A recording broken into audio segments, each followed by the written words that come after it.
Hi hello friends, welcome to the channel flavour சமையல். நம்ம இந்த வீடியோவில் என்ன பார்க்க முடியும் பார்த்தீங்கன்னா, எல்லாருமே ஹாட் கிட்டன் கேக் தான் செய்வாங்க. நம்ம கொஞ்சம் வித்தியாசமாக ஸ்டார் கிட்டன் கேக் வந்து செய்ய போகிறோம். ஏன்னு பார்த்தீங்கன்னா, ஹாட் மோல்டு வந்து காணாமல் போச்சு, அதனால் ஸ்டார் வச்சு செய்யலாம் அப்படின்னு ரெடி பண்ணியாச்சு. ஃபைனலாக தான் ஸ்டார்னு பிளான் பண்ணேன். ஹாட் மோல்டு எப்படியாவது தேடி பிடிச்சிடலான்னு பார்த்தா எனக்கு கிடைக்கல. இந்த கேக் செஞ்சு 2 நாளைக்கு அப்புறம் கிடச்சிச்சு. அதனால் இந்த கேக் செய்ய இப்போ ஸ்டார்ட் பண்ணியாச்சு.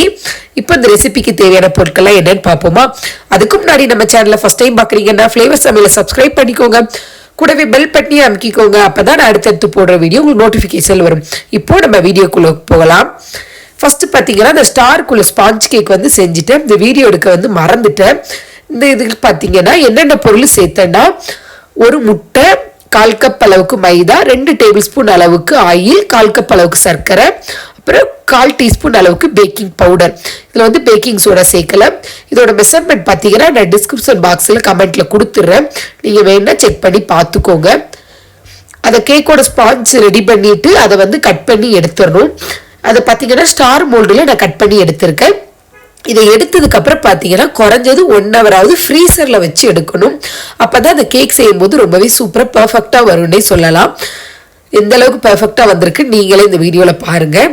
நான் பார்த்தீங்கன்னா ஸ்டார் மோல்டு எல்லாத்தையும் வச்சு கட் பண்ணி எடுத்துட்டேன். மொத்தம் எனக்கு ஒரு 6-7 ஸ்டார் வந்து கிடச்சிருந்துச்சு.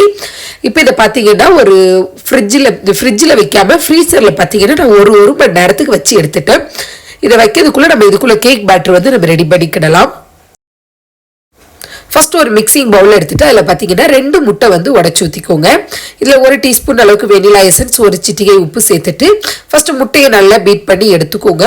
எப்போதுமே முட்டை பீட் பண்ணும்போது வெனிலா எசன்ஸும் உப்பு சேர்த்து பீட் பண்ணிங்கன்னா முட்டையோட வாடை எதுவுமே இல்லாமல் இருக்கும் கேக் சாப்பிடும்போது. அதை மறக்காமல் செஞ்சுக்கோங்க. இப்போ முட்டையை நல்லா பீட் பண்ணி எடுத்ததுக்கப்புறம் இதில் பார்த்தீங்கன்னா 1/2 கப் அளவுக்கு பவுடர் பண்ண சர்க்கரை வந்து நான் சேர்த்துருக்கேன். கொஞ்சம் கொஞ்சமாக சேர்த்து முட்டையும் சர்க்கரையும் ஒன்று செய்கிற அளவுக்கு நல்லா மிக்ஸ் பண்ணி எடுத்துக்கிடலாம்.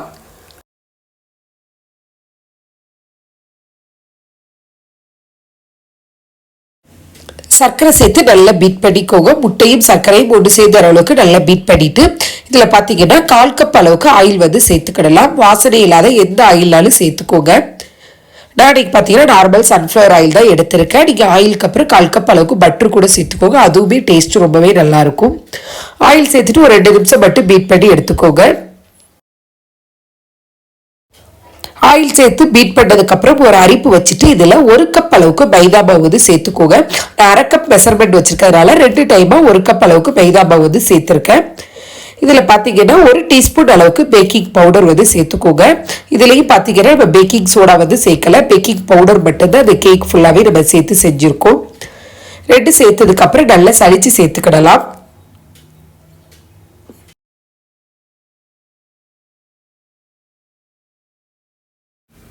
இப்போ மாவு பொருட்கள்லாம் சேர்த்து நல்லா சளிச்சு எடுத்ததுக்கப்புறம் கட் அண்ட் ஃபோல்டு மெத்தடில் மிக்ஸ் பண்ணி எடுத்துக்கோங்க.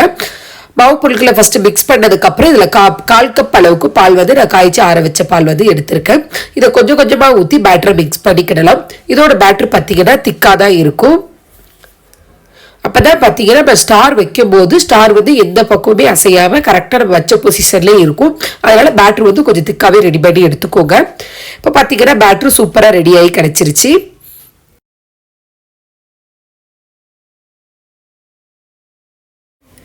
இப்போ நம்ம நார்மல் மோல்டு எடுத்துட்டு அதில் கொஞ்சமாக பட்டர் ஷீட் போட்டு எடுத்துக்கிடுவோம். அதில் நம்ம ரெடி பண்ணி வச்சுருக்க பேட்டரியில் கொஞ்சம் ஊற்றிட்டு நம்ம கட் பண்ணி வச்சுருக்கோம்ல ஸ்டார், ஃப்ரீசரில் 1 ஹவர் செட் பண்ணி வச்சுருக்க ஸ்டாரை வெளியில் எடுத்து அது உள்ளே வச்சுக்கிடலாம். ஈவனாக 1 போல வச்சு எடுத்துக்கோங்க.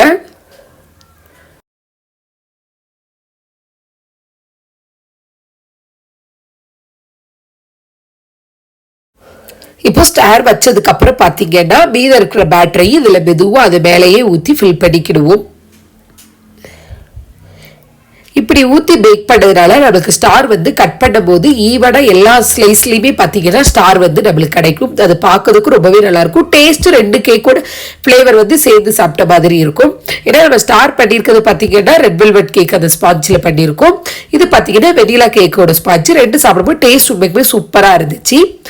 இப்போ இதை பார்த்தீங்கன்னா அவனில் 180 டிகிரியில் 10 மினிட்ஸ் ப்ரீஹீட் பண்ணிவிட்டு 30 to 35 மினிட்ஸ் வந்து நம்ம பேக் பண்ணி எடுத்துக்கிடுவோம். எப்போதுமே ஒரே மாதிரி கேக்லாம் செய்யாமல் கொஞ்சம் வித்தியாசமாக இப்படிலாம் செஞ்சு சாப்பிடும்போது டேஸ்ட்டும் ரொம்பவே நல்லாயிருக்கும். நம்ம செஞ்சு காமிச்சாதான் மற்றவங்களும் நம்மக்கிட்ட ஆர்டர் கொடுப்பாங்க. அதனால் அப்பப்போ கொஞ்சம் வித்தியாசமான கேக்லாம் செஞ்சு உங்களுக்கு நான் காமிக்கிறேன். இப்போ பார்த்தீங்கன்னா அவனில் பேக் பண்ணி எடுத்தாச்சு. கேக் நல்லா கூல் டவுன் ஆனதுக்கப்புறம் பீஸ் போட்டு எடுத்துக்கிடலாம். இப்போ நீங்கள் இப்படி பீஸ் போட்டு கூட சாப்பிடலாம். இல்லைன்னா நம்ம வீட்டில் ஆல்ரெடி விப்பிங் க்ரீம் வந்து பீட் பண்ணது இருந்துச்சு, அதை மேலே வச்சு கொஞ்சம் டிசைன்ஸ்லாம் போட்டு எடுத்து அப்படியே சாப்பிட்டுக்கிடலாம்.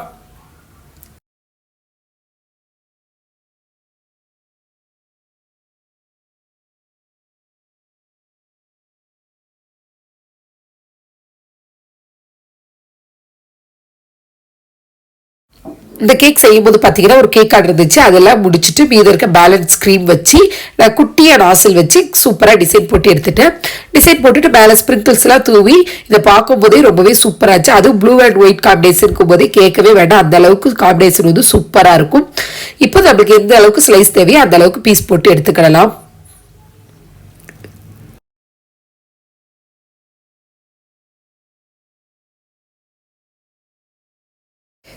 நம்ம வீட்டு பசங்களுக்கு எவ்வளோதான் கேக் செஞ்சு கொடுத்தாலும் அப்பப்போ செய்யும் போது அவங்களுக்கு ஒவ்வொரு பீஸ் கொடுத்துடணும். கொடுத்தாதான் அவங்க நம்ம வந்து ஃப்ரீயாக வேலை பார்க்கவே விடுவாங்க.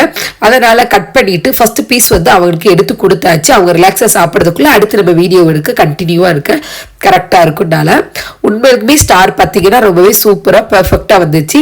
இதோட ஹார்ட் வந்து நான் போன இயர் வந்து செஞ்சுருந்தேன். அந்த வீடியோவும் நான் அப்லோட் பண்ணவே இல்லை. அதோட பிக்சர் ஏதாவது இருந்தால் இதில் ஷேர் பண்ணலாம், மற்ற பிக்சர் இல்லை. இன்னொரு டைம் பார்த்தீங்கன்னா இதே மாதிரி ஹார்ட் மோல்டில் வச்சு நான் உங்களுக்கு ட்ரை பண்ணி காமிக்கிறேன். இந்த வீடியோ உங்களுக்கு ரொம்ப பிடிச்சிருந்துச்சுன்னா உங்கள் ஃப்ரெண்ட்ஸ் அண்ட் ஃபேமிலியோட ஷேர் பண்ணிக்கோங்க. மறக்காம ஃப்ளேவர் சமையலை சப்ஸ்கிரைப் பண்ணிக்கோங்க. Thank you friends. இந்த வீடியோவை கடைசி வரை பார்த்துக்கு ரொம்ப நன்றி. மீண்டும் ஒரு வீடியோவில் சந்திப்போம்.